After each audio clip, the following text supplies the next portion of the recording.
Like a minute? Probably. Oh shit. Okay. Maybe Cool. no, it'll be less than a minute, not a minute. So there will just be a picture of you there soon for moral support. Yeah, it should be like right now, I think. Catch me up in here getting after these That's people heckling. That's the only like downfall of doing these is that you can't see me through Skype because the program OBS that I use to stream, which everyone uses pretty much OBS for Twitch, is already using my camera as a source. There we are. There you are. See? Live. Look at that. We're live. Yeah, Beautiful. buddy. Okay, so it brings... That's cool. You can And have then this you- little cute frame and stuff. NTO, they're new to this, everybody. Welcome them to Twitch.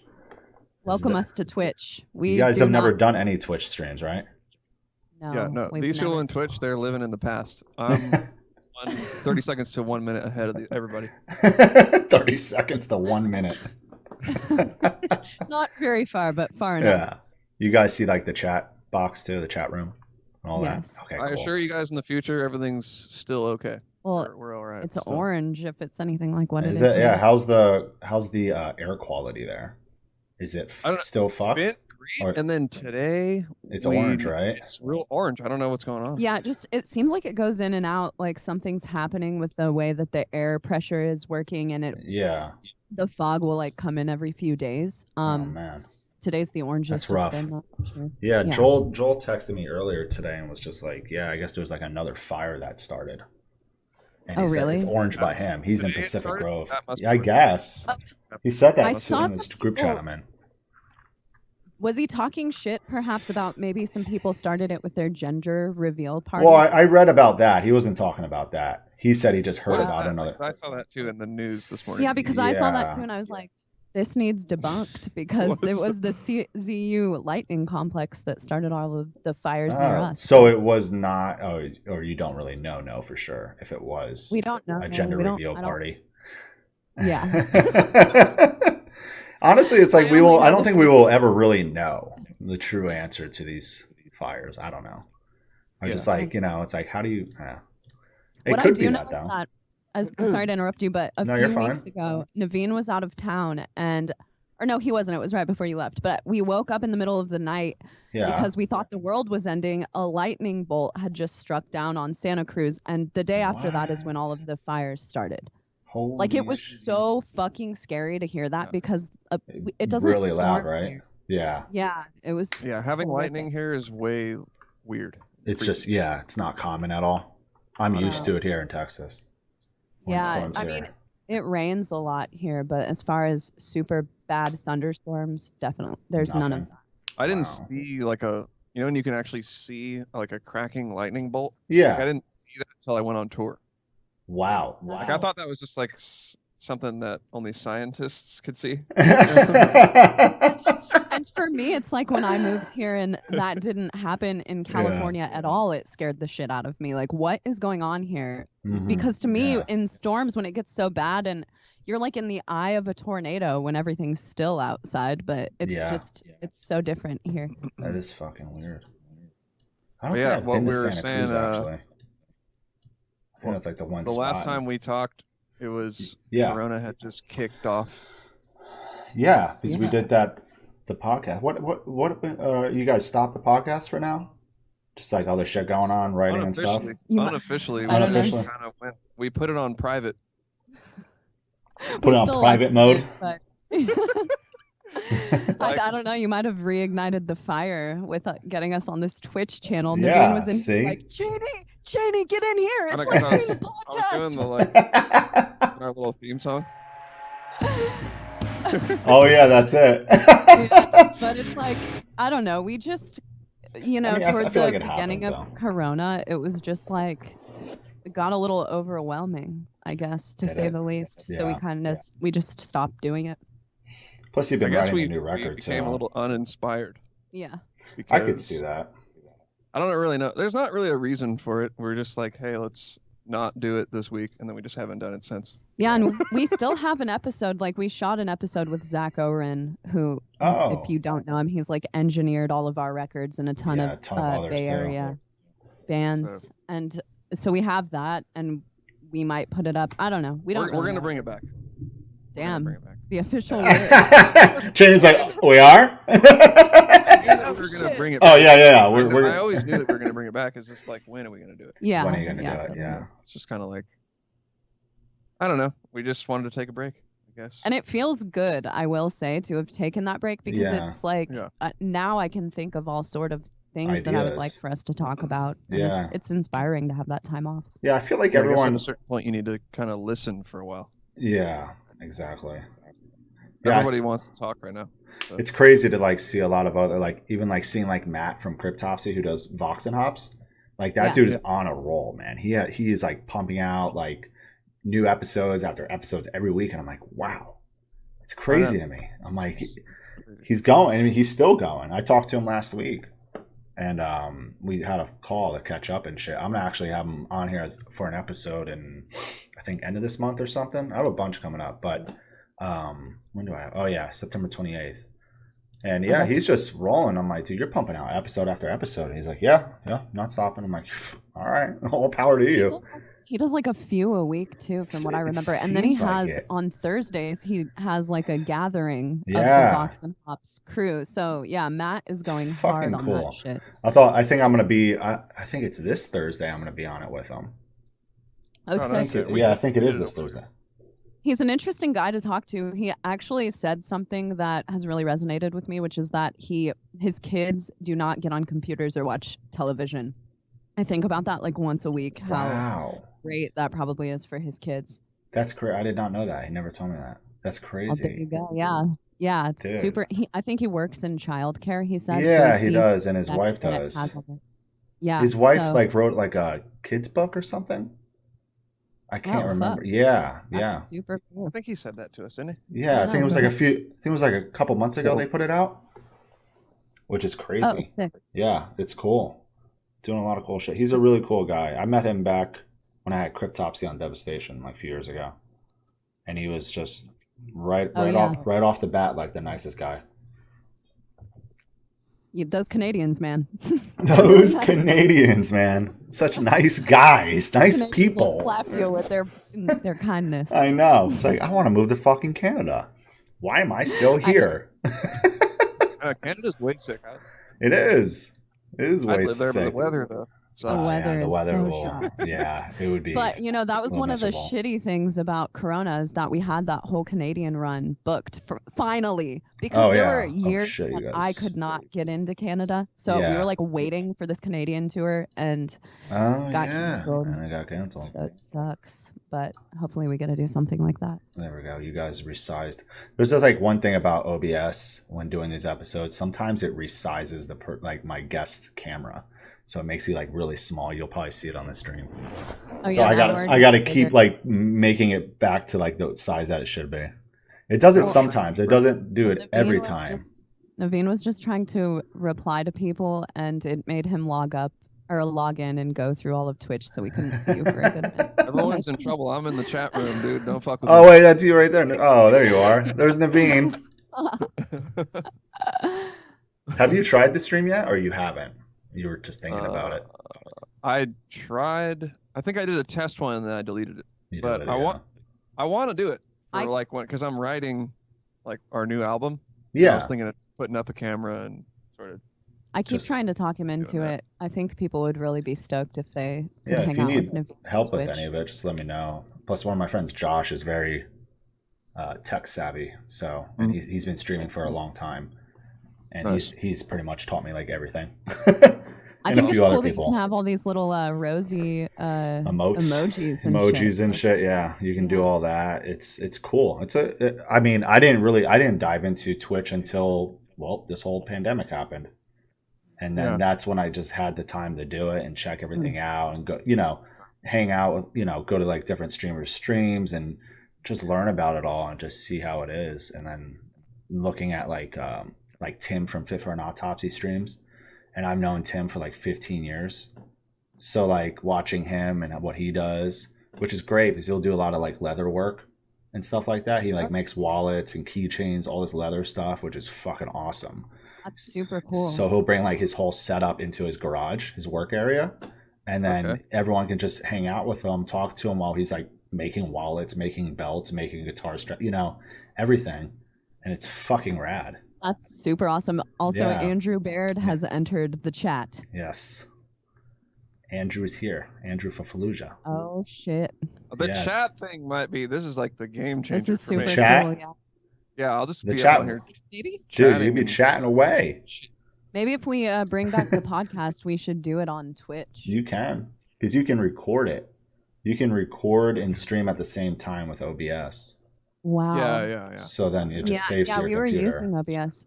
I was under the impression for some reason that you could only subscribers could watch any content that you put up on Twitch. No. So this is like way cooler to me that it's not like Damn, that's a sick Buc-ee's mug. Oh shit. Do you have a Buc-ee's? Oh, no, it's a sticker. Still sick. I have a Buc-ee's stuffed animal. Do you? I got Buc-ee's socks, dude. Should I go get them? Navene has sick Buc-ee's socks. You can literally shop there for anything. It's fantastic. Anything you want. Literally. Do they have Buc-ee's diapers as well? I hope so. They have everything. They have shit for your house. I mean, they literally have everything in that place. It's the Walmart of gas stations. That's true. That's what I call it. When I was recording with Jason, I was like, "You haven't heard of Buc-ee's?" And they hadn't heard of it. Really? It's in Florida. Yeah, and I was like, not in Florida. No. I was like, dude, pull up YouTube right now, man. You gotta we watched a bunch of we're going to Buc-ee's for the first time, reviews. Reviews and videos. Yeah. Dude, everyone loves it. Every band that goes to it, everyone that I know that just goes to fucking Buc-ee's loves it. I mean, what is there to hate? There's something for everybody there, man. Yeah, what is there to hate? There really is. It's also just this nice bright light to see when you're on the road and you're all especially at night. You see it in the distance. We actually had a cop follow us into Buc-ee's, which for me is bad because I love weed. And I know. we're in Texas. But the cop was just pulling into Buc-ee's to be nice to us and help us with our tail light. He didn't care about the weed. No, he was being real cool. He was kind of he was giving us a heads up, hey, I know it kind of smells like weed in here, and you guys got a trailer light out. You might get pulled over. And he was really into metal. Not that any of us smoke weed. That's rad. We weren't smoking weed, but no, it smells like weed all the time. Weed. Yeah. Around me. That's hilarious. But yeah, you have to be careful, especially in Oklahoma and shit. You got to be careful with weed. Yeah. It's not good. Yeah. I don't advise to roll around with weed. Yeah. That's pretty ridiculous though, for real, the whole weed thing. It really is. Come on. It is ridiculous. I don't smoke weed. That's not even me being a joke. I just don't I don't really smoke at all. It's I smoke a lot, but I think that if you don't at least acknowledge that there are some good things about marijuana and people do find good out of smoking marijuana, then you're kind of you're being a lot of people are missing out. People that should smoke weed that don't because they think it's bad are probably missing out. Probably. Yeah. I mean, I guess I understand that it's not for everybody. Like I said, I don't really do that, but it's absolutely not for everyone. If you want to do it, go ahead and do it. Who cares? At least try it and see how you feel. I mean, alcohol is legal. We can get drunk. Yeah, I know. I've seen people do crazy shit. Drunk, drunk. Yeah, people have. It happens all the time. Weed doesn't mess with your brain in the same way. Not like that, no. For me, it's I'm just I'm relaxed. Yeah, you're relaxed. You're paranoid, if anything. Yeah, you might get a little paranoid depending. No joke. Smoking weed in high school is why I was always on time for my curfew, because I was incredibly paranoid about my mom getting pissed at me when I was and I would weed. Weed made me a better. Honestly, in ninth grade, it made me concentrate better. I remember smoking a good amount in ninth grade, and because of this one dude Justin that I knew. And it honestly helped me. It made me focus. Yeah. Which it will. It does make me focus, I'll get just in the zone. Yeah. And just go to work. Something there for it. Yeah. I mean, my thing is if someone wants to smoke some weed to focus or whatever. Yeah. You should be able to do it. Let them do it. Let them do it. Not hurting anyone. Also DMT, yes. DMT, Matt. What's up, Matt? I've never smoked DMT, but I do. No, me neither. I do want to. Me neither. Yeah, I'd try it. Might as well. The only time I've been around people with DMT, I won't say who it was, but we were in Denver, and I I was doing merch for Animals way back in the day, and they tried to get me to smoke DMT like 5 or 10 minutes before doors, and I just wasn't really prepared for that experience. Yeah, I'm glad you did that type of thing where you're just like, let me hit some DMT real quick. Yeah, before this. Yeah. It only lasts like 15 or 20 minutes. Oh, it's like a it's a short high, but this was in like 2010 or 2011. I just didn't really know that much about it then. Did you tour with Animals a lot, or was it just like one tour you did merch? Navene and I basically, I did merch on one tour, and then I booked lessons on another tour. So it's like when Navene and I started dating, we didn't really want to be separated. So we just found ways for me to go on tour. Because she lived in Iowa and I lived in California. So that's right. You're from Iowa, Chaney.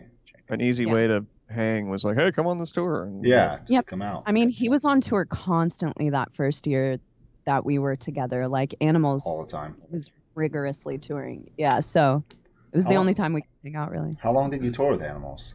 How long were you in that for? Not that long. It wasn't that long, right? All in all, it was probably around 2.5 years. Like okay.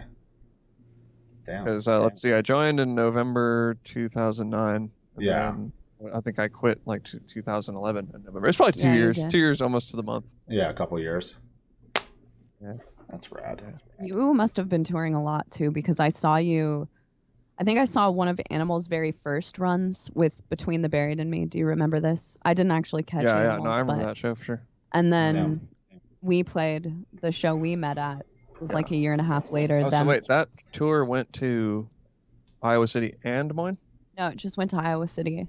I went to the Iowa City. Oh, yeah. The tour after that was the one that went to Des Moines. Yeah, exactly.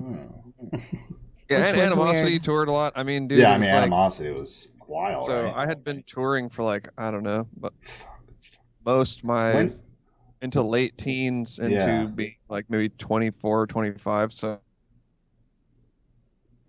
that's kind of a big reason why I'm trying to not do this for a while. When did Animosity start? Like, what year was that? I think it was about 2001. Yeah. Wow. That was the year that you joined? Yeah, I technically joined because they were like a high school band. Oh, right. Okay. Did it not get serious until you joined? Band, and I sort of knew them, and I was like, dang, their band is like, because I had a local band too, and they gave me their like demo CD, and I was like, dang, this is like sicker than my band, you know, it's like way good. You were jealous. This is way sicker than my band. I love that. Because I just knew like a really weird story, like the singer Leo, his dad and my dad, they had offices in the same building in San Francisco. Oh, okay. So they knew each other. They knew each other just from like, literally it was like Leo's dad's office. He's like a landscape architect. Yeah. And my dad was working for this like eco-friendly company. Yeah. I don't really even know what they were doing at the time, but it was in the same building. And all right. This shit is so crazy because it's like they knew each other, and then we sort of met one time, and because my dad was like, "Oh, hey, this is Jeff. Like he works right next to me, and this is his kid." And this was like when Leo was probably like 13 or something. Oh wow, really? Yeah. And he was like super punk when he was like he had like a vest and like a mohawk and stuff. I've seen pictures. Yeah, he looked. And I was like, dang, this kid sucks. Like, I'm not feeling this guy, you know? Dang, this kid sucks. Like, I was like, dang, mohawk and shit, you know? Because I was already, like, into metal and stuff. Yeah, when you're metal, that stuff's cringe, like, man. Yeah, it's true. It is. I met him, hey, how's it going? But then, like, I think a year or two later, I started seeing him around at shows, like at hardcore shows. Yep. And then we just became friends, and he showed me his band, which was Animosity. I think they had been around for like a year or something. Before you joined?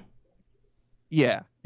Who was the original drummer of Animosity? He's this guy, Lucas. He's not, I don't think he went on to play music. He's just like they were literally like, they started just at a small high school band. I mean, that's all it was. Yeah. It was, so Frank and Leo are technically the only original members. I think technically the people who started it were Nick, who's not in the band, and Leo. They started it. Okay, and I've then heard they about got Nick. Frank, and then but this is like we're talking like they were high 14. school. Yeah. But then they got. Oh, they were that young when this was like an idea. Like this was animosity. Oh, yeah. Well, they were still young when they started touring. Like when I joined the band, I was the only one who had a driver's license. Everybody else was 15. I also remember you saying that the reason you started touring with Hoods was because Animosity was too young to tour, and you were like, "Fuck this! I want to go tour with the band." Exactly. So. Yeah. So they. That's crazy. I always wanted to go tour and be in a band. That's all I ever wanted to do. Yeah. And so. Not now, but when I was a kid. Navene also has what we would classify as cool parents because his parent, you didn't have like a typical high school experience. Yeah. And you got to go tour a lot younger than a lot of other kids. Really? Would, so. What year? How old were you when you started touring? Like, what was your first tour? I was probably like 17 and a half, maybe something like that. Almost 18. So you were still in high school? Were you a senior then? Or I got out of high school early because I don't like school. I hate school. I feel that. So. I should at Garrett. And then, Garrett's in here. Where are we at? Oh, yeah. Okay. So then Animosity. Yeah. I ran into them at like a show and they were like, yeah, our drummer's like, he doesn't really want to be in a band and stuff. And I was like, dude, let me do it. Let me do it. And then, I like learned all their like demo. But tell them why you got added.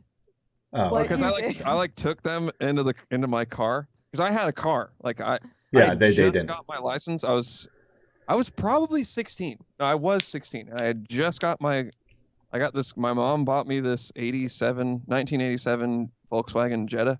Oh shit. So and they for $700. Yeah. And like I drove up to Gilman, which is in Berkeley. It was like an hour and a half drive from where I live because I'm from Santa Cruz. So drove up there, and then they were like, "Oh shit, dude, Navene's got a car," and I was like, "Yeah, check out my car," and and then I was like, "Yeah, you guys like come. I got to show you guys this band, Dying Fetus." Oh. Right? Like they'd never heard them before. Yeah. I was like, "Come on, dude." And so we went into my car, and I was like playing Dying Fetus, and I was like air drumming, and I was like doing blast beats and stuff.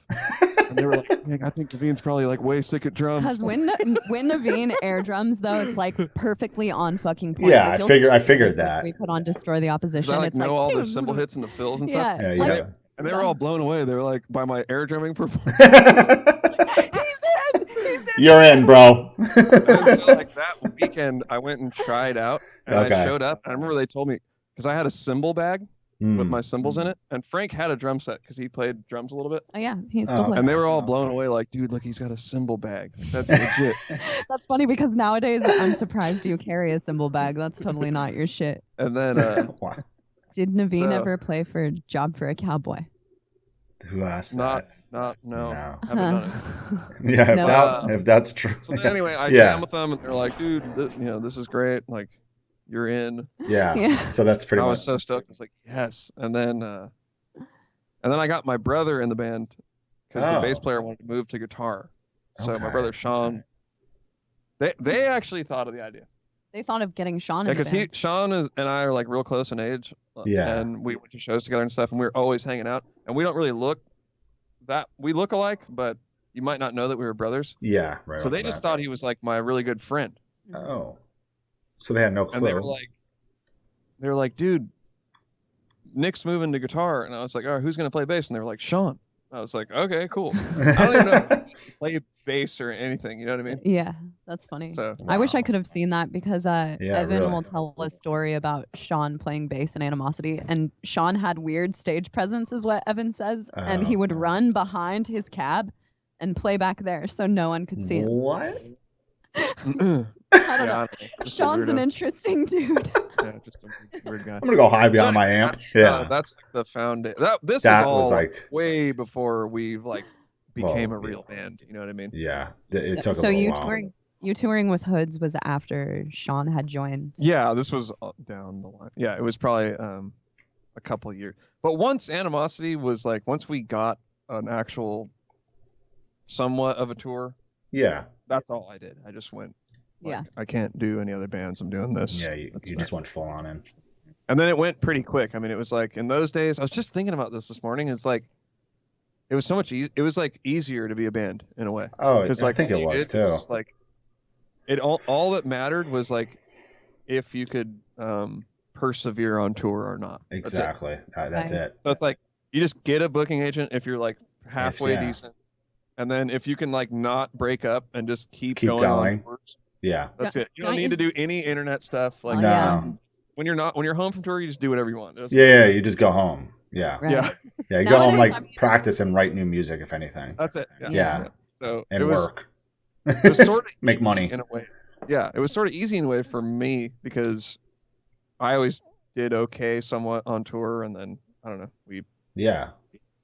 So I don't know. It's weird for me now because I don't do a whole lot of like internet stuff. You know.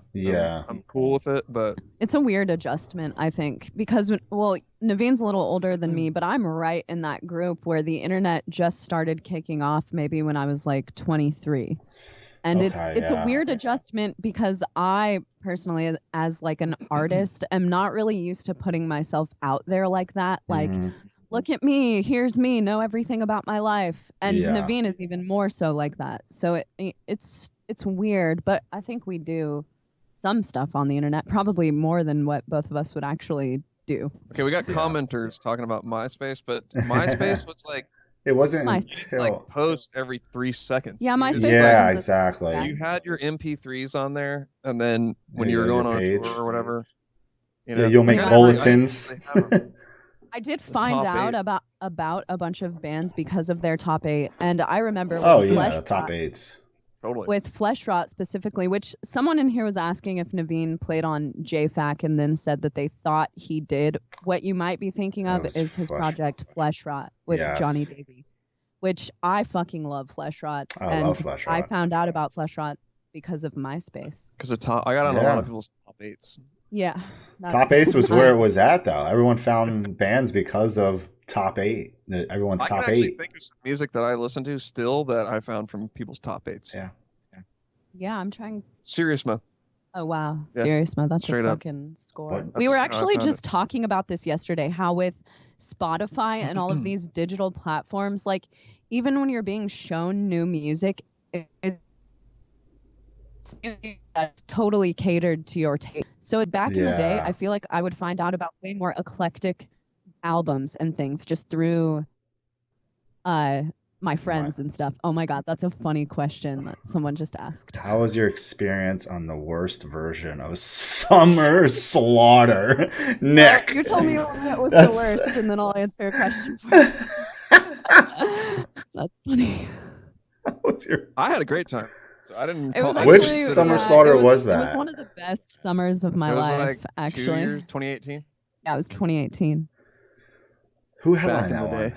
Back in the day. Wait, who is Big Buddy Nick? Oh, he was there. That was Nick. Nick is he manages like internal bleeding. He was out there with Surreption. Oh, Nick. Okay. Yeah, I just didn't know which Nick you were. Yeah. Okay, Nick. That's Nick. He streams too. Well, we'll keep it between us. You guys did leave early. Yeah, Surreption did, which was better for us because then we got to play later. Oh yeah. That worked out. You know, it was interesting. I had a great time. I mean, when I go on tour, I'm just kind of, I'm not super attached to like how the tour does, quote unquote. I'm just there doing my thing no matter what. It is true. Like we haven't done a headliner yet, so none of the pressure has ever really been on us as far as how a tour is going. On Summer Slaughter. We played at 3:35 every day. The person who plays first, it's not going to be that great anyway. See, that's also a thing with that Summer Slaughter is that we knew going into it that we were going to play first and second every day. We didn't know there weren't going to be locals most days, but so we prepared going into it that it was going to be really shot for us, and most days we weren't going to be playing in front of anyone. Which there were some of the shows were way sick. Yeah, like the Palladium show, I remember specifically, there were probably like 1,000 people there or something. Damn. Maybe 750. Like before you went on? Yeah, and because of that, we got to play Heavy Montreal, which is actually one of the best shows I've ever. Definitely. That's the same with I remember Rivers and Nile played it on the last Summer Slaughter, Heavy Montreal, and they were like, that was the best show. It's amazing. It's the best day ever and the best show. Yeah. The catering, they hire like a top tier chef. Yeah, it's fucking incredible. It's fucking and that was just like, there are very few days when you're in like the kind of metal band we're in that you're like, fuck, this is rock star shit. Yeah, it's like that one. It's like, we are fucking rock stars, man. Everyone got their own trailer, and you get a cooler of liquor, and there's these little golf carts that like take you all around. Yeah, they'll drive you around. And the crowd was fucking phenomenal. It was so sick. Yeah, it was way fun. Yeah, and I was thinking, oh yeah, so there was a band playing before us, and then because we were playing one of the smaller stages. Yeah. And it was like that band played, and then there was kind of some sparse people, and then after they played, it was like everyone obviously just went away. Yeah. And I was like, bands. All right, we're gonna hit this stage. There's gonna be 5 people. Yeah. It's gonna be like when they played in Peep Show Life Fest, and there's like. Oh my God. There's you ever watched Peep Show? No. What is? I have it's just. Anyway, funny. Yeah. For those who watch Peep Show, they'll get it. That's funny. they play this, like they get a booking agent. And she's like, yeah, I'll get you on Bang Face or whatever, some huge thing. And she's like, all right, I didn't get you on that. But the good news is I got you on Life Fest 08, and it's like this Christian music festival, and there's like 5 people there. What the fuck? Yeah, I mean, it's like if you told us you'd get us on Heavy Montreal and got us on the Santa Cruz Mountain Death Metal Mountain Death Metal. So that's what I thought. I'm like, all right, there's not gonna be anybody there. Whatever, this is still great. It's yeah.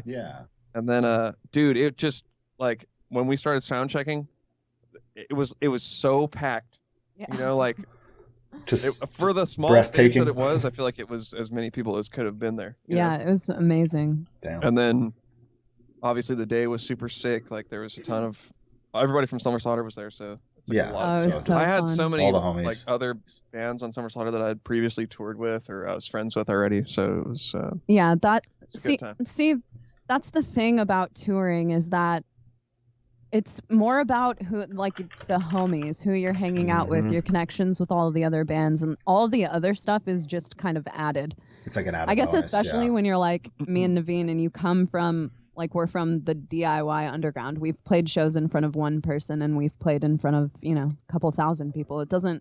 We play to play music. So yeah, exactly. And the hangs are great. So. That's great. That was the one fest I wanted to go to this year was Heavy Montreal. There's a lot of things I wanted to go to this year. And we were honestly before the Corona thing contemplating going to Mexico to go to Domination. Yeah, I was gonna go too. Me and Ben. Oh really? Yeah, we were planning on doing it. Played Domination. Was that 2018 too? No, it was 2019. We played. That was also fucking sick, man. Dude, oh my God, that was amazing. The bands they get are insane. It's like it's like if you had a dream, Yeah. Like it was like I was dreaming. I was at the show and Kiss played, and also Limp Bizkit, and we played. It was weird. Yeah. That is like when I posted the flyer for Domination Mexico, that's when my family really was like, "Oh fuck, yeah. Chaney's up to some shit." She's playing with Kiss. Opening up for Kiss. Like, Limp Bizkit. Most random ass shit ever. That's like what's so great about those that fest too. I mean, there's others too in like Europe that can be that way. Like Mexico just has like a few different festivals where it's like, what is this mix of bands? How did you do this?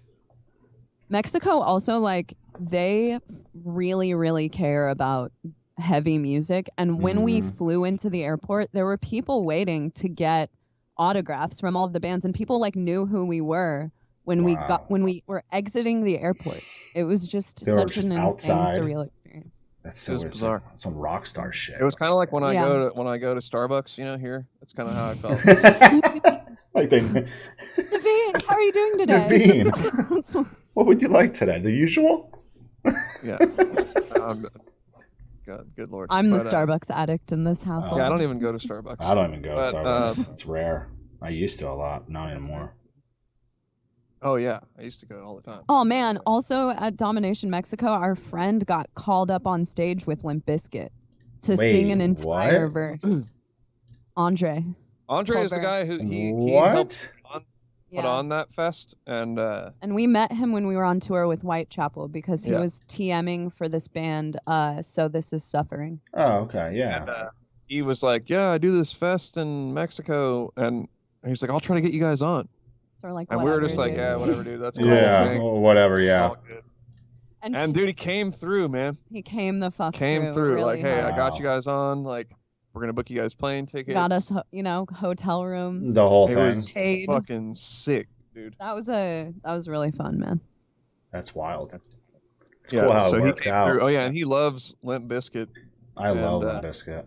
They were like, dude, they were the best band, straight up. Limp Bizkit fucking owned live. It was incredible. That's the one band I never saw live.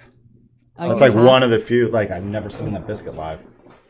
It seems like they're coming into their prime. I saw Limp Bizkit in '97, dude. What up? 97. 97. Get some. Who was it with? Primus. Oh, what? It was just them two? Or was it like a fest? Power Man 5000. Oh, hell yeah. And it was Limp Bizkit open, dead first, Power Man 5000, and Primus headlining. Whoa. And it was in 1997. It was one of my first like heavier shows when I was like 12. Wow. You were that young? Yep. And it was here in Santa Cruz. It was like just the Civic Center. The Civic Center? That's how I heard about Limp Bizkit. And then I saw them again, though, at Family Values Tour, 99. Oh, you're so fucking lucky. You saw a Family Values tour? Yeah, I was like kind of mildly into nu metal. Me and Chase. I loved fucking nu metal. Oh, you and Chase? I did too. I love nu metal. Yeah, we liked Korn and Limp Bizkit. All of that. Slipknot. It was sort of weird, though, because I liked all that at the same time as that I liked actual metal. Yeah, yeah. But hey, that's actual metal. I actually think that it's kind of weird. What about Mudvayne? Did you drop Mudvayne? I fucking love Mudvayne. They were okay. So I saw Mudvayne. They're okay? You saw Mudvayne open up for Slipknot. That's how I found out about them. See, by the time I don't remember Mudvayne coming through post like 01 through Iowa, because where I'm from, you had to wait a long time to see the bands you liked, and I never got the chance to see Mudvayne. Yeah, I never saw. That's another one I never saw was Mudvayne. Dude, I've seen all the new metal bands. So lucky. Word on the street, Mudvayne is doing a record. I don't know how I feel about comeback records, dude. I don't know either, especially at this point. Like, I don't know. Is it going to be just as good? You know, is it going to be anywhere close to their earlier stuff? Or are they going to be just trying to do that? Or, it's like, it's kind of like remaking a movie. It is. Again, for the second time. It is. I don't know. I feel like one band from like the nu metal era that still continues to write pretty damn good music is Slipknot and Deftones. Yeah. Deftones have fallen out of the nu metal thing, though. For sure, they're not that at all. Yeah, they are. They evolved. Oh, dude, totally. Yeah, and after I heard that new song, what I will say about them is they have aged so goddamn gracefully. Yes, they have. You know, they're not a cringe band for anyone of any level to be in, of any age group to be into, and there are kids who are going to hear that, and Deftones will be their favorite band, just like they were back when I heard them in like 01 or 02. You know, they've just aged so gracefully, and they've paid attention to what's going on. Yeah. Like the visuals on that music video they just put out it looked great. It was a really well done music video. They put out great music. They put out great content. They're and their fans are amazing. I feel like. Yeah, they have they're one of those bands that has the dedicated fans. Yeah, truly. Always. But I think Korn's still kind of sick. No, honestly, that last record was good. I don't know if. Oh yeah, I heard. Honestly, that was a good record. Okay, I heard the singles that came out for that song.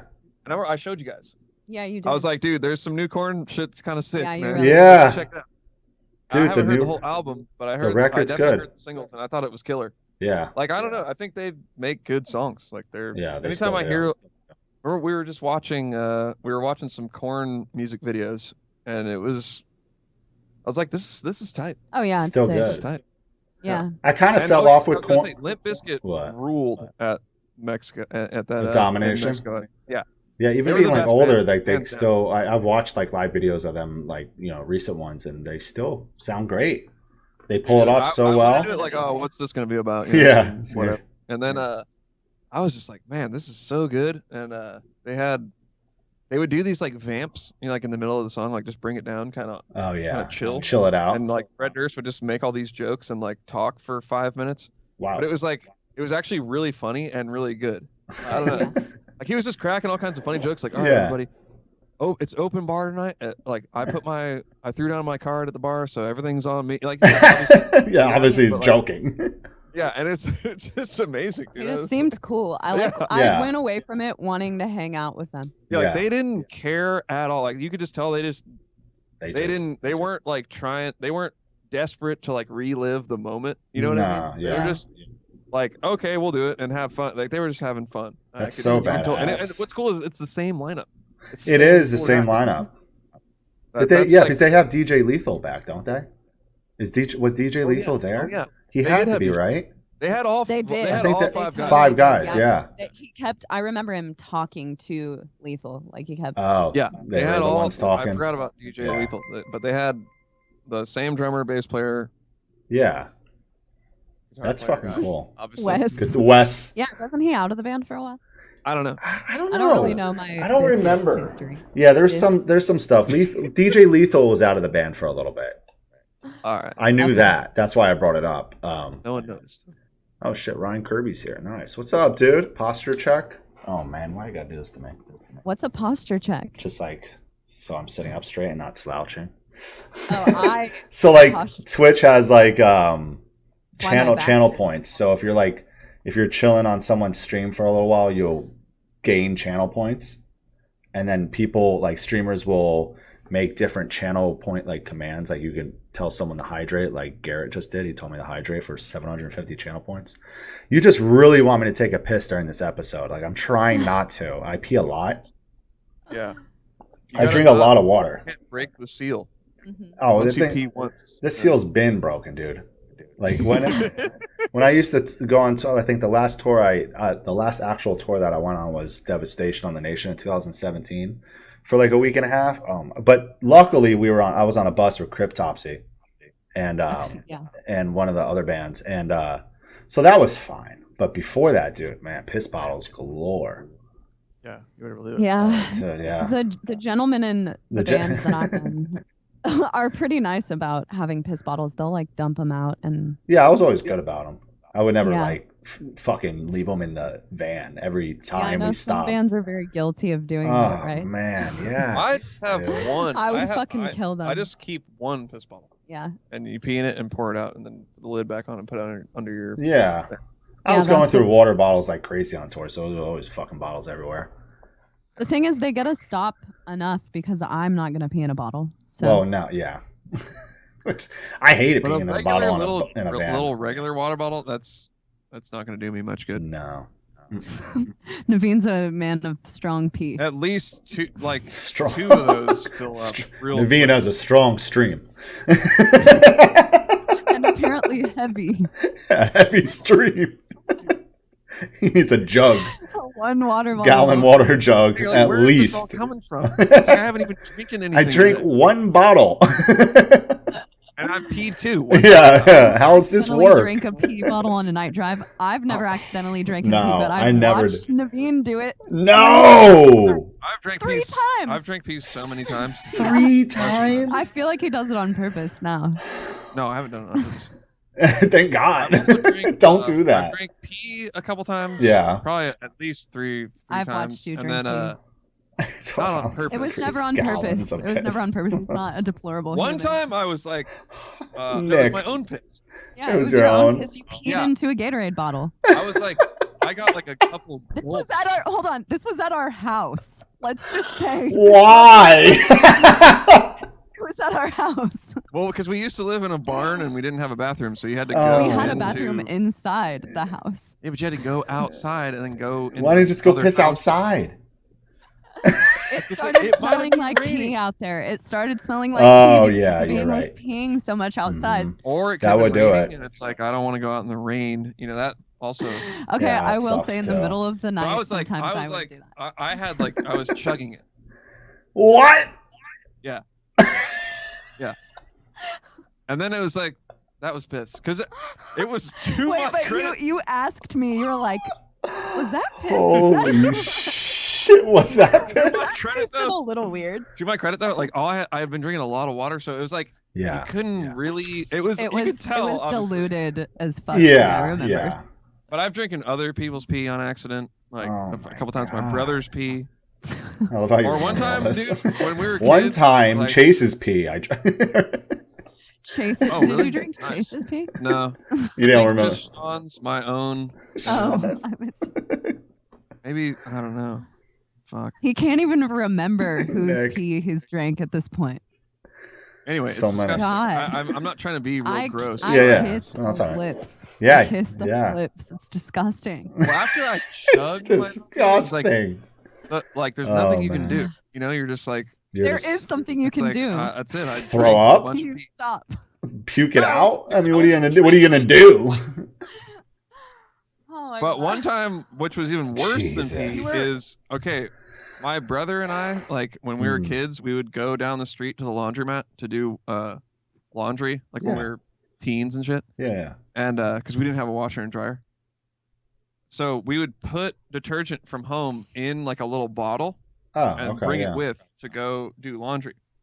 And dude, he had a Gatorade bottle, and he filled it with blue detergent, so it was the same color.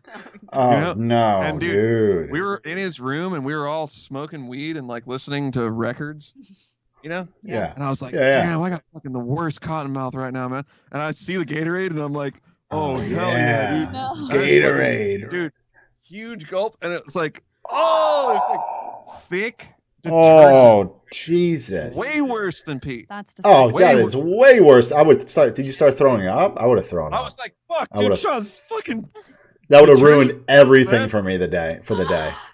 It sucked. And I had cotton mouth. Yeah, so it's even worse. Oh, Jesus. Fucking worst thing. That was the worst thing I've ever drank. That is worse than drinking piss. I mean, I'd rather drink pee than detergent. Like, if I had to choose, you got cotton mouth and you're like, oh, I'm about to drink some crisp Gatorade. All right, listeners, you decide. Pee or detergent? Pee or detergent? What are you guys drinking? Team Pee. I mean, Team Pee. Yeah, dude. It was gnarly. It was actually way funny. We were all everyone's saying pee. For sure. Yeah, Garrett, for sure.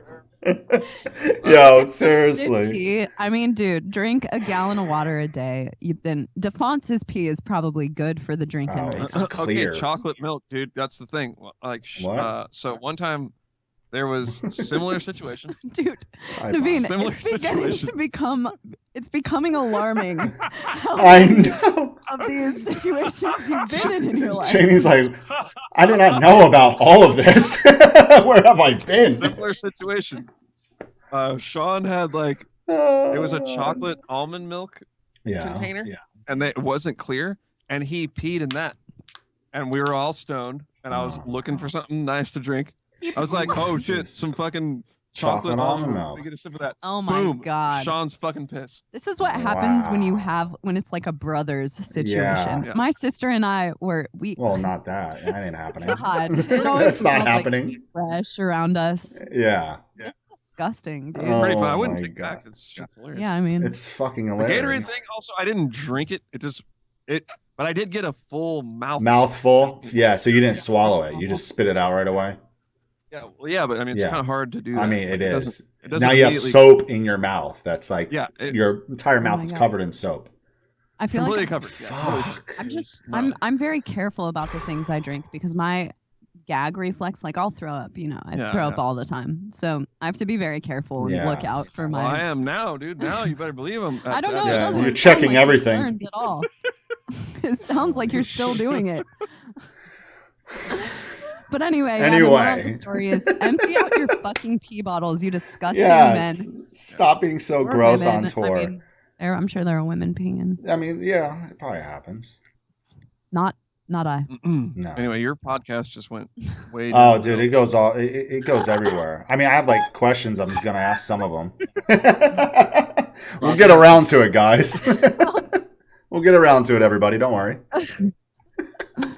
Yeah, I guess we should start the episode, huh? Yeah, okay. So here we are, 54 minutes in, and so starting. No, I actually wanted to ask you, like, what? So are bands ever going to play again? Probably not, right? Yeah, so let's keep looking like for us, Dan. Are you getting money or are we getting money? I don't know. We might have to all move out of the country to tour.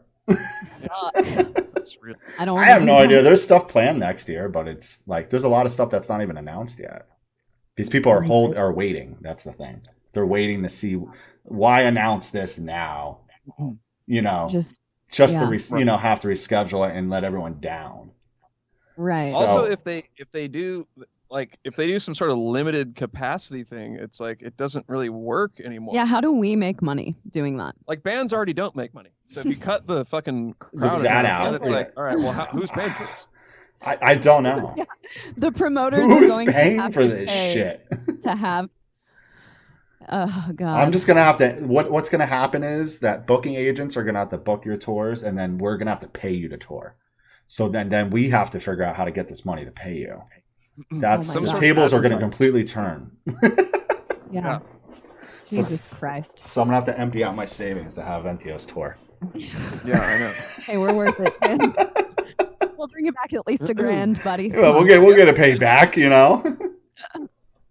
Dude, we'll bring you back. We got this sack of weed. We're gonna try to sell along. We'll flip this on the road. Yeah. Flip this marijuana on the road. That's what we're gonna have to do now. Yeah, maybe. I guess so. I mean, or you'll have to get some sort of sponsor. I mean, I guess you already have sponsors, but they'll have to actually pay. They're gonna have to find the money. Wow. I know. We'll see. Well, anyway, let's not talk about that.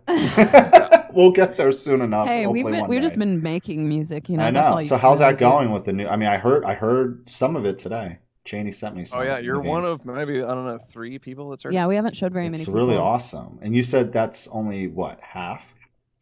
Yeah, I don't even think it'll be half. We need to rewrite a few of those parts too, but we just booked studio time for Navene, so we're doing drums at the beginning of November. On top of what you heard, I have another 10 minutes already going. Wow. So have you always written the music, Navene? What'd you say? Have you always written the music, Navene? Like, who's been? I wrote a lot of it, but not all of it. This is I'm just writing the whole thing, you know. So yeah, I know. You did write a lot. I wrote a lot, and I would get other people's parts and sort of arrange them and maybe modify the part a little bit to make it more interesting or whatever. Yeah, I would say that the person who doesn't get enough credit for helping write a large majority of like Dark Future and stuff is Evan. Like Evan writes music. So yeah, we're trying to get him to play on the new one. Yeah. So yeah, I remember you telling me that a while ago. Yeah, that's what we want. That'd be great. I mean, when's I guess gotta. Was Dark Future the last thing he did, recording wise? Yeah. Wow. Yep. I mean, we did that, and then we did one single that just played everything on. Yeah, that was all you. Yeah. Yeah, Navene. And honestly, we just put that out like for shits. Yeah. So. You know, we just like put it on the internet. It wasn't any like we did think it out. We tracked it, but we had the song ready because we thought we were gonna go on tour, and we're like, "Fuck." Well, yeah, that was. I remember that was like the plan. Yeah, like have the new single out for the tour. For the Art tour. There wasn't any great like marketing scheme behind it. We're just like, let's just throw the song. Put it out. We just made the whole thing at our house. Like I mixed it and stuff. Yeah. Oh, so you did it. Oh shit, I didn't even know that. Yeah. Yeah, I'm not the sickest mixing engineer, but I can get by. Yeah, but we're going back to. We're having Zach over and at least track drums on what we're doing. I mean, Zach. First of all, Zach and Navene, the way that they work together, because Navene can be a bit like, if you don't know him well, and it's weird working with him, I think. You know what I mean? It's like, I don't know how to put it, but Zach and Navene they've worked together for a very long time. Yeah, you guys have known each other for a very long time. Zach knows exactly what our band, we want. Okay, Zach did the first Animosity demo when I was 16. Jesus, he was really recording in his parents' house, and Leo was like, "Hey, I found this guy online who's like down to record us in his parents' living room," and that's like how I met Zach. That was fucking almost 20 years ago. Damn. So, yeah, and I honestly think like I feel this way about Navene and Evan too, because we've tried having different bass players, and it's like when you work with someone for so long, there's just it is a thing that it's not replaceable really. It's hard to like bring in someone to play bass with Navene, and it's like he just met this kid yesterday, as opposed to Evan, who they've been playing together for like 15 years, you know? You just have that chemistry with him.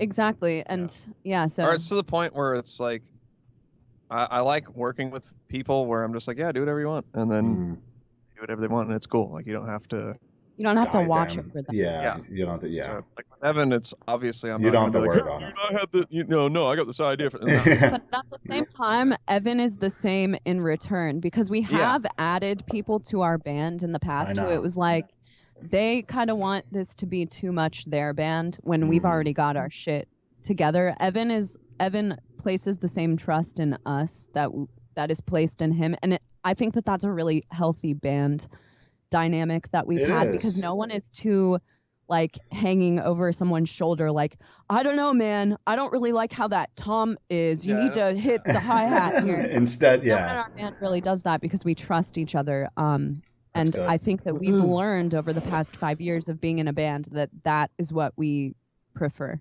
Yeah, it's also like I get it. Just doing that is just pointless. Like, just let the people in your band do the thing that they want to do. I know.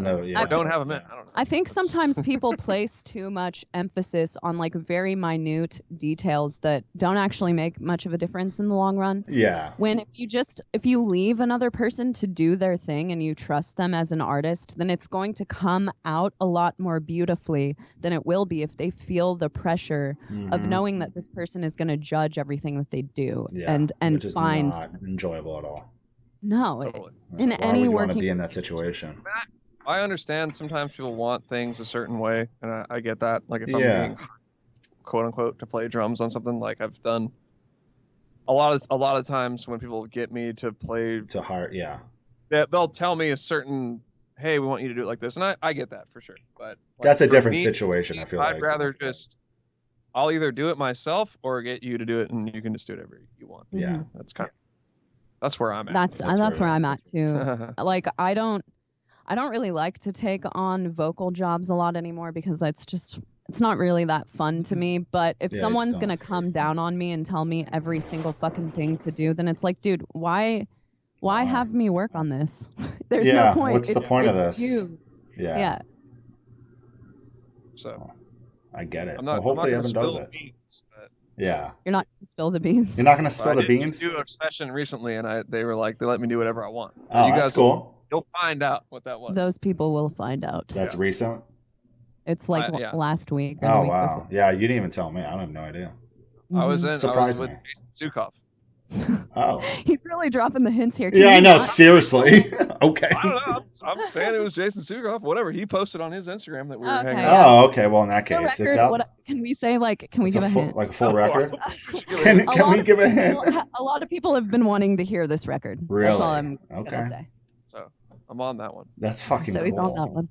It's not the new Whitechapel. Put it that way. It's not the new Whitechapel. Were people assuming that? Were people like guessing you would be on it? Or I don't know. Who did the last Whitechapel record? Drums. Navene. Oh yeah, you did. That's right. You did do that one. But Alex is doing the new one. I think he's been. Alex is. Mm-hmm. Yeah, that's rad. So. Do people know about that one record you did? The one. Which one? I don't know if I'm pretty Machine Head. Oh yeah, Machine Head. I don't know. I think that they're actually gradually putting out the songs that you were on. Yeah, because the record's like such like a big band though that it's like, who cares who this weird dude is?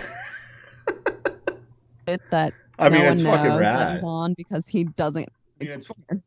Yeah, I was stoked to do that. That was super fun. Well, I remember our first call. I think that was like our first call we had together. Was I was outside of the session. Yeah. Because you had to cut it short because you were like, "Hey, I gotta go. I'm recording the new Machine Head record," and I was like, "What?" oh. Dude, people ask me to play drums sometimes. I honestly don't really know why. It's like, it's cool. I'm flattered every time, but it's because you're fucking sick. You're sick, bro. Thank you. I'll say it. You're it's because sick. you're fucking sick. I grew up listening to Animosity. And I never got to see Animosity.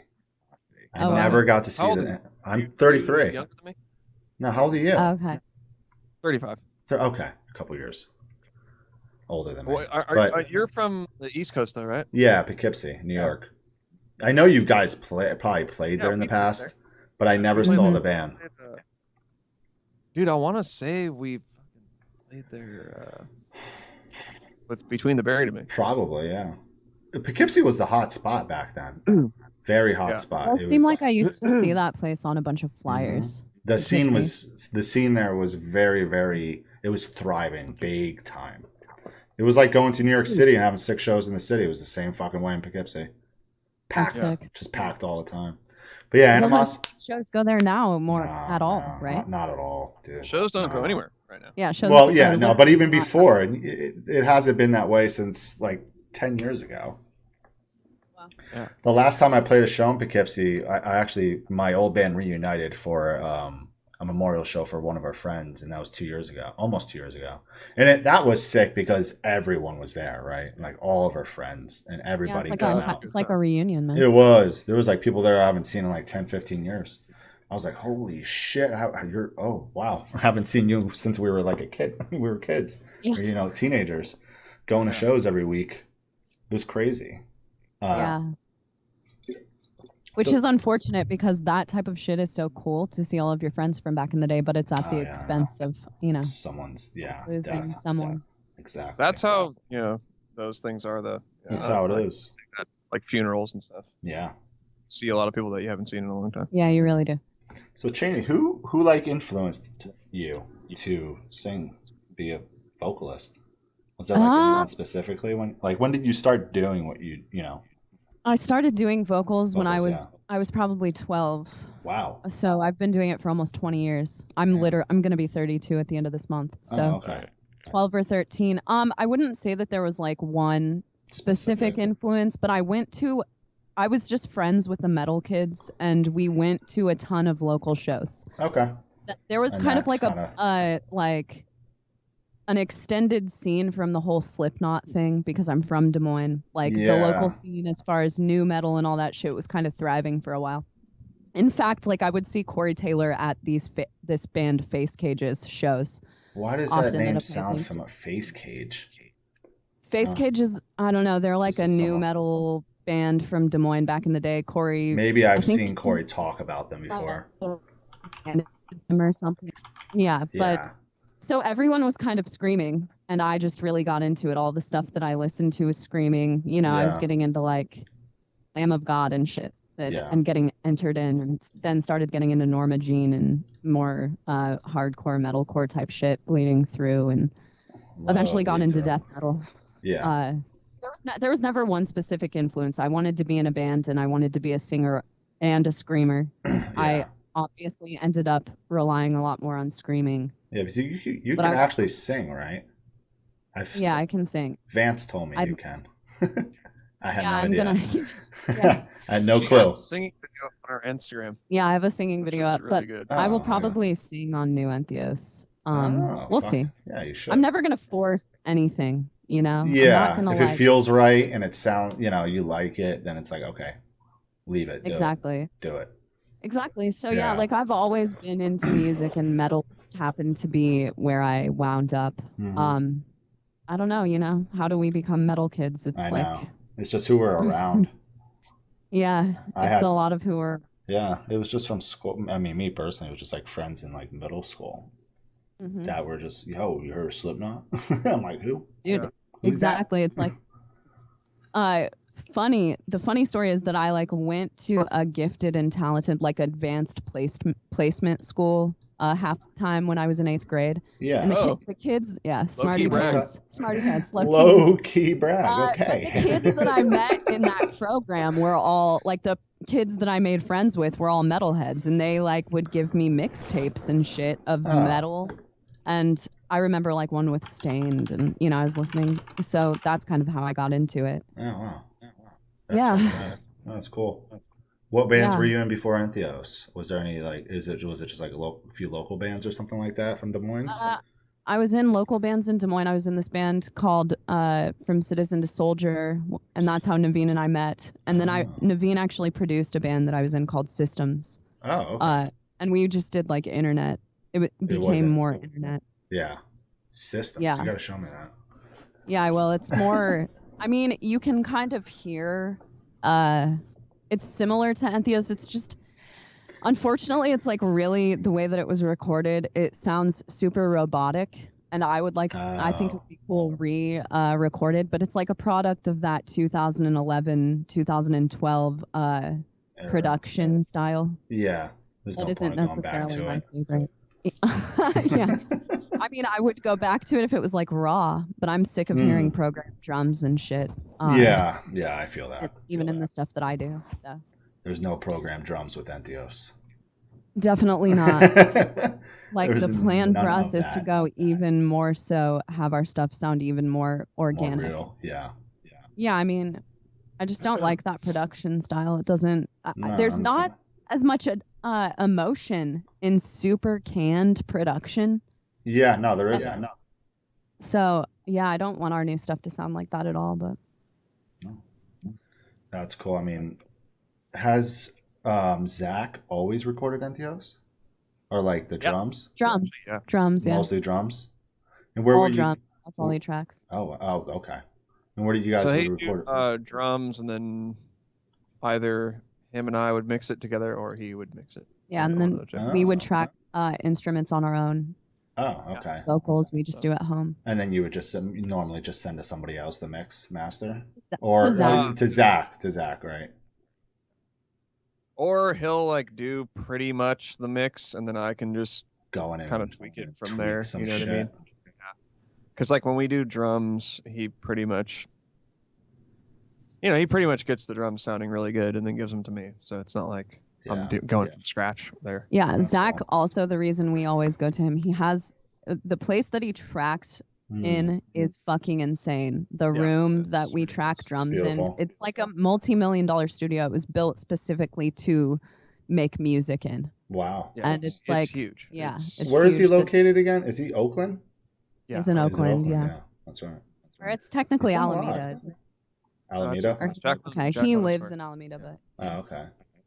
His address is... We'll give you the security code. Yeah, here's the security code for it. So have you guys done anything different on this new record than past Entheos records?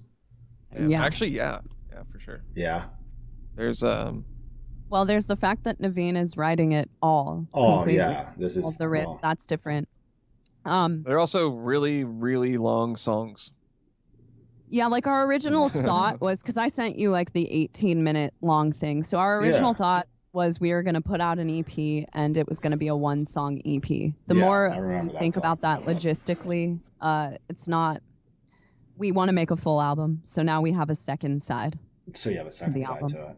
Yeah, so we were thinking it would be like a cool, kind of old school.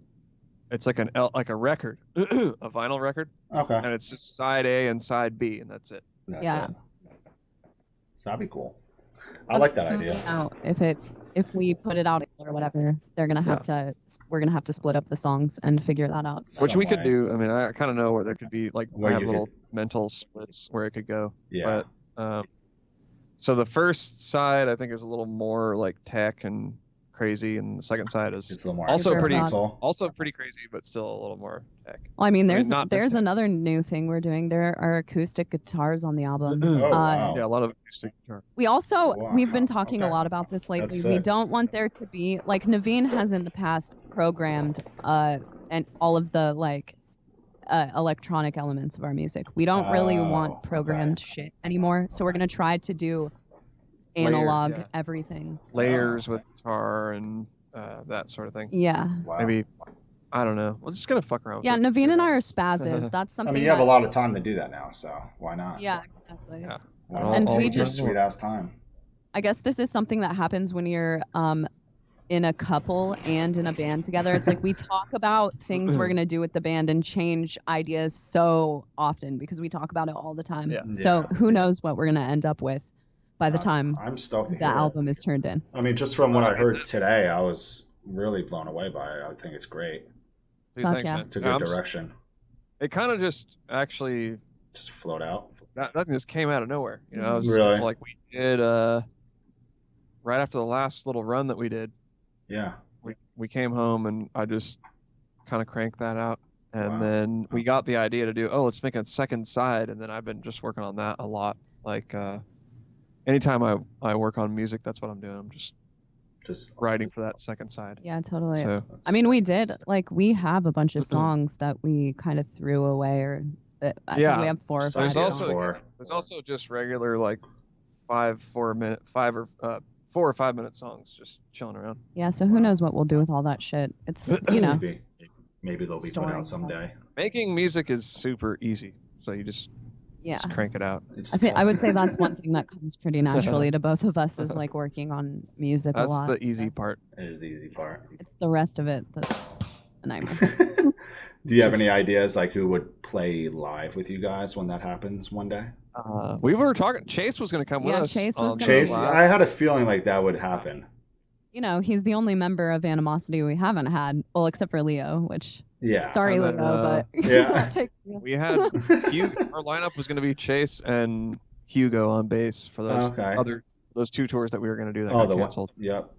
Yeah, but we don't really know. The bass situation is always going to be interesting for us, I guess. Yeah, who's it going to be? Yeah.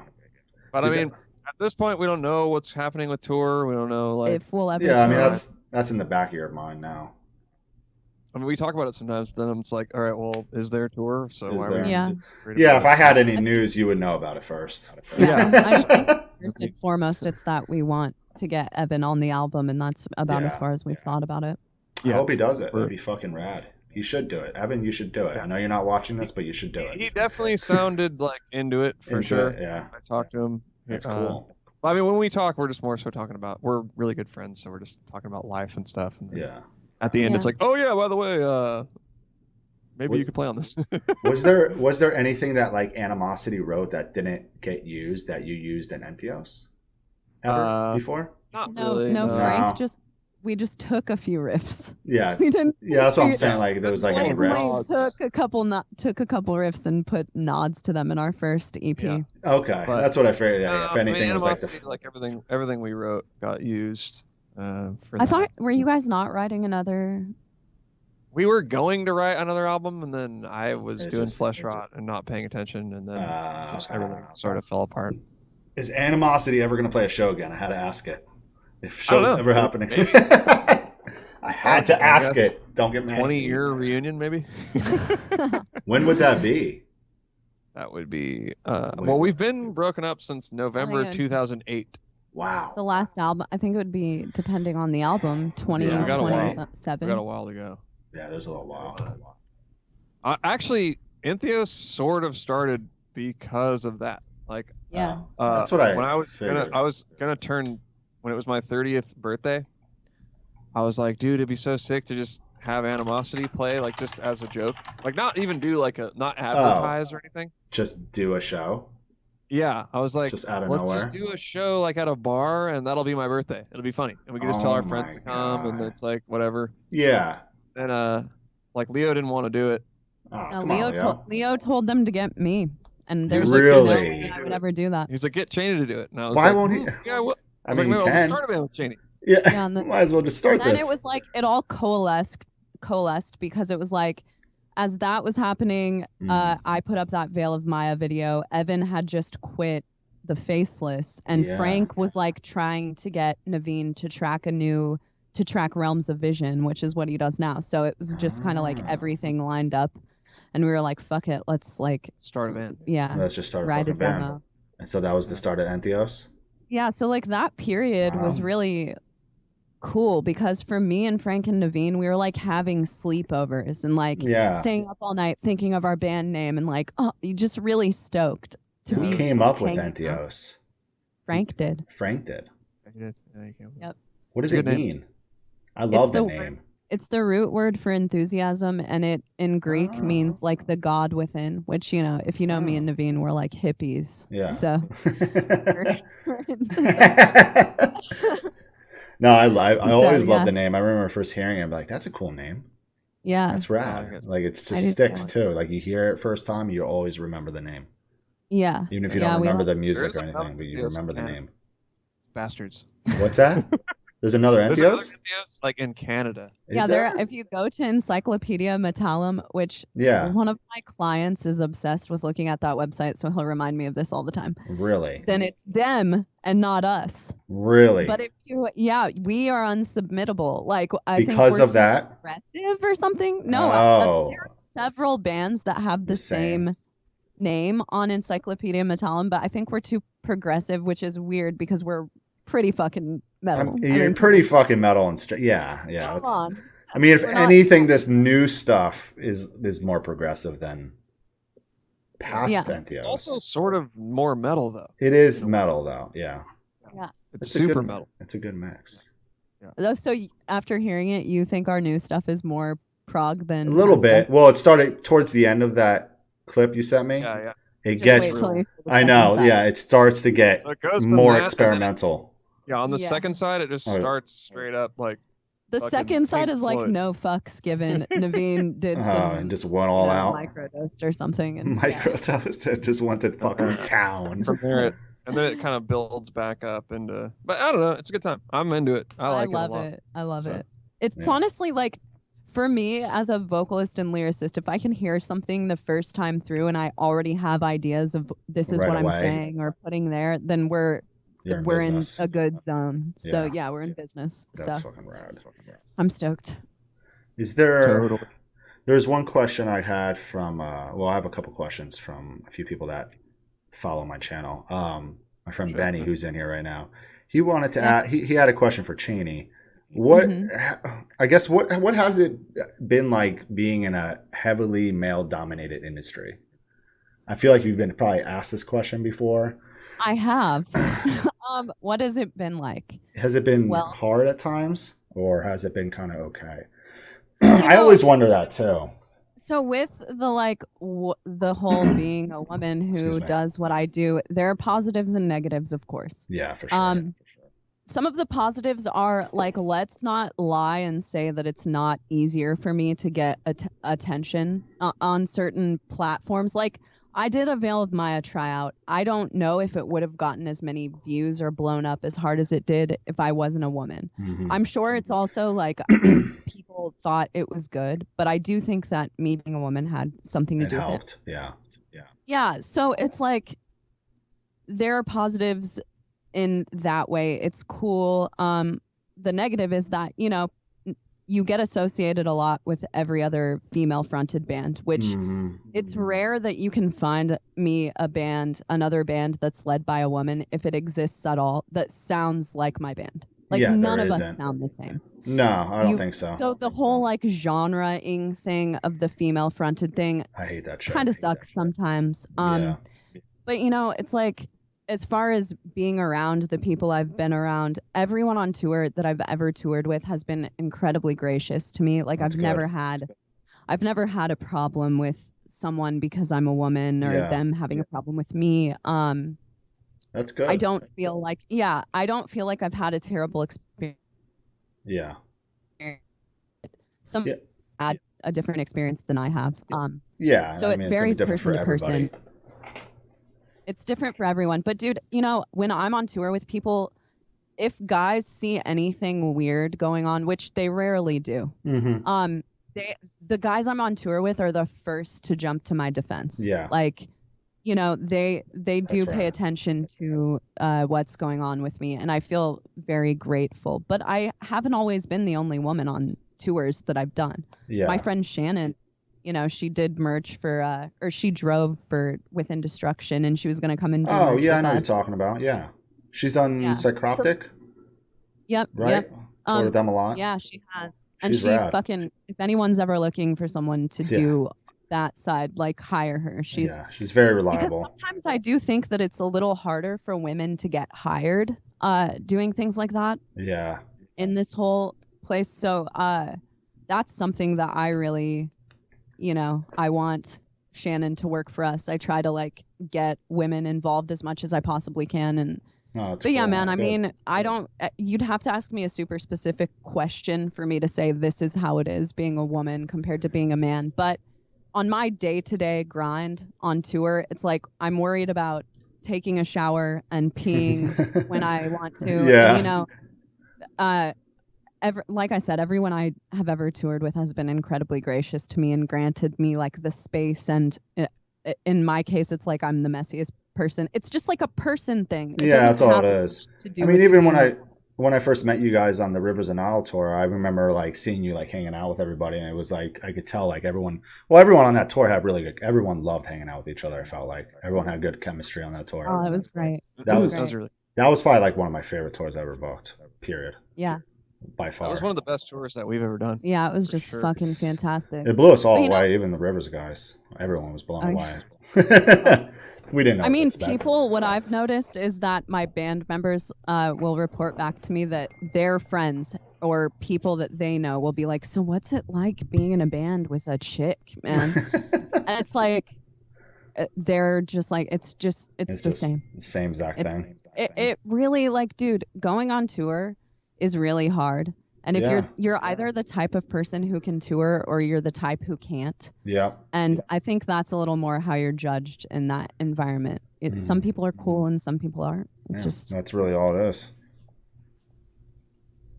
Well, that's rad. I'm glad you haven't ran into any issues. No. I always think about that shit because I'm like, man, I hope there's like no one on this tour is gonna be a fucking dumbass. Chaney's also so like, one of the bros. Yeah. Everyone's watching out for her or whatever. That's rad. So when do you see this new record coming out? Next year you're gonna do it? Yeah, next year sometime. Probably. Sure. Yeah. I think we're gonna record the drums. You said November? November. Yeah, early November. That's gonna be good. Yeah. We don't really, since we're not signed to a label right now, we don't really have a time limit. So we're kind of, This is gonna be all self-released, right? Is that like the current plan still? Sure. We're not really sure. We're not really sure. I don't know. The more that time goes on, I'm kind of like, fuck, maybe we should sign to a label. Somebody, yeah. We'll see. It's play it out. For me, it's like I just want this to be done as well as it can be done. Yeah. I want the people who want to hear it. I don't want to rush it. Yeah. So you want it done the right fucking way, which I totally understand. Hey Garrett, I'm drunk. You want to stage dive with me? Where was that at? That definitely sounds like something I would say. I love Garrett. Me too, man. He's fucking ridiculous. Oh, it was on Winds of Plague. It was the last show. I totally remember. Winds of Plague show? Remember it now. Yeah, that last Winds of Plague. That Winds of Plague run was pretty cool, man. It was that wasn't it short? It was 7 days, and we did it right when we got back from Europe. So it seemed. It was the last of the tour, so that's fucking awesome. Well, awesome. Well, I'm really happy you guys wanted to do this with me. These have been fun. You guys were the 11th episode. 1-1. This is all shit I've never done before. This is all like still like I'm getting used to doing this. That's why when people are like, well, what is it like an interview? I'm like, yeah, I'm gonna ask you like some questions. There's probably maybe some questions from like some people that follow my channel, and we're just gonna like bullshit. Yeah, and that's what we're gonna do. And I like it. Like, okay, I'm like, yeah, don't be stressed about it. I didn't write down all these questions until this morning. I think if we are. Oh shit! They broke. What? As well, but what was that again? Some people get I said I think that we're like a little used to it because of the podcasting, but I have noticed that the free form style freaks some people out. Does it really? They're like, I like it. I think it works better when you know the person. It totally does, dude, because and that's the thing that with the interviewing aspect of the podcast, we were starting to venture into territory where we may not know people. Yep. And it was like, which I'm going to as well. Oh, are you? Yeah. It's weird. It's interesting, but it is. A lot of people I have coming up. Everyone I have coming up, I'm looking at it now. I know and have talked to a good amount. There's one person at the end of October that we've known each other. We know of each other and everything, and we follow each other, all that stuff. Like for a while, but we never actually like hung out or anything before. Yeah. So like that's gonna be. We'll see how that goes. I'm sure it'll go fine. I'm not like. It's really just like bridging the gaps between. I think it's also good to have a sheet of questions just in case you run out. Oh, for sure. Yeah. I mean, pretty much what I wrote out, I brought up like the animosity shit was just happened when we just start talking about it, and that just went into it. And then everything else. We love talking, so we're gonna just we are big talkers. That makes things easier. When there's a microphone in front of us, we just talk at each other constantly, and sometimes we don't even listen. That's why I was saying the podcast is on private. We still do the podcast. Yeah. Talking to a mic. Yeah, we're just not. Nothing's being recorded. Yeah. Now we just talk to our cat, and she's hella annoyed by it. Where's she at? Where is she? Cats are always doing their own fucking thing. This morning she was being a bitch. Like, no offense. She was in a mood. No, she's like. Cats have crazy personalities in my they just. She's a kitten, yeah. So we just got her, and she's been all sweet for the past 2 weeks, and now she's getting out of her shell. Dude, she's getting out of her shell now. Ham. She's going crazy. She's going ham. Mm-hmm. But I kind of like. It's kind of fun. I'm like play with her and stuff when she goes crazy. Yeah, she's cool. I was doing another posture check on myself. Someone tried to posture check me. I got all right posture. We have Mine's like okay. I just have to pee, so I'm like sitting kind of weird, so I don't have to so it doesn't hurt. So no, we're good. Awesome. Well, thank you again. This was great. We're gonna go raid somebody. I don't know if you know what raiding is. I don't know what raiding is. You're gonna go murder someone? No. Well, what I'm gonna do is I'm gonna pick somebody that is streaming right now that I'm following. And we're going to bring everybody from this stream that's currently still here into their stream. Oh, that's cute. Yeah. So a lot of people will do, a lot of streamers will do that, so you spread the love and, find new streamers as well. It's cute. Exactly. Fuck you, Navene. So I think that's what we're going to do. I'm just trying to figure out who should we do. I mean, there's a few people I know. Paulo from Trivium streaming right now too. There's so many people that stream. It's unbelievable. Who else is? Anyone we know? I wish, bro. It was funny. I rated Brody from Rivers of Nile a couple weeks ago. Oh yeah. And he had no idea what was going on. Thing too? Yeah, he does it like a couple times a week or like once a week. And he had no idea what was really going on, or he wasn't paying attention to the chat, so he didn't see it happen. So I called him. And I was like, hey, man. And he answered his phone on stream. He's like, hey, what's up? Everything cool? I was like, yeah, I just rated you. And it's been like 3 minutes and you haven't noticed. And he looks over. He's like, oh, shit. What's up, everybody? So he had no fucking idea. It was great. But yeah, so we're going to do that. I think we're going to raid. Let's raid my friend. Let's do Bash and Skulls. It's my friend Josh. All right. He's streaming some Call of Duty. We're about to get you. All right. We're about to go do that right now. Thanks, Steph. Thank you again.